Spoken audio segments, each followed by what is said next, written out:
အခုမှစတင်မဲ့ဗနီဂါလေးတွေအတွက်15မိနစ်နဲ့ကိတ်လေးအမြန်ပြီးအောင်လို့ဆက်ပြပြပါမယ်ရှင်။ဒါလေးဆိုတော့ခရင်ညှိတာလေးပဲအဓိကပေါ့နော်။ကျန်တဲ့ဟာလေးတွေကတော့အပေါ်ကနေပြီးတော့မှချောကလက်ရည်လေးဆန်းပြီးတော့မှအလားဆင်ပါမယ်ရှင်။ဟုံးမီဆော့လေးဆန်းထားတာဖြစ်တဲ့ကြောင့်မို့လို့စားရတယ်လေအရန်ကိုကောင်းမှပါတယ်ရှင်။ဟုံးမီဆော့လေးဆန်းပြီးသွားပြီဆိုလို့ရှိရင်တော့နည်းနည်းလေးညီအောင်လေးညှိလိုက်ပါမယ်ရှင်။ပြီးရင်တော့ဘေးကနေဒရလိုင်းလေးစီးပေးပါမယ်ရှင်။အဲ့ဒါပြီးရင်တော့အပေါ်ကနေပြီးတော့မှ Oreo လေးတွေ chocolate လေးတွေ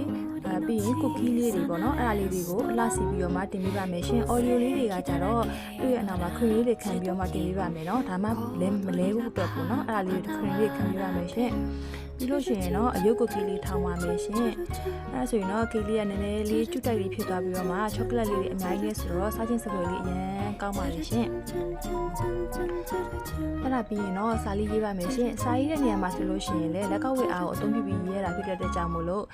စာပပလေးရေးချင်တဲ့သူတွေအတွက်ကတော့လက်ကောက်ဝေအားကိုအရင်ကြီးသုံးစရာမလိုပဲနဲ့ရေးမယ်ဆိုရင်တော့လွယ်ကူပြီးတော့လည်းမြန်ဆန်ပါတယ်ရှင်ဒါပေမဲ့မမေကတော့လက်ကောက်ဝေအားလေးကိုအသုံးပြုပြီးတော့မှအထူလေးတွေအပားလေးတွေကိုလိုညှိယူပြီးတော့မှရေးတာဖြစ်တဲ့ကြောင့်မို့လို့လက်ကောက်ဝေအားလေးနည်းနည်းတော့သုံးရပါတယ်နော်ကဲစာလေးရေးလို့ပြီးပါပြီရှင်ကဲဒါဆိုရင်တော့ချစ်စရာကောင်းတဲ့ကိတ်လေးရသွားပါပြီရှင်တဒါ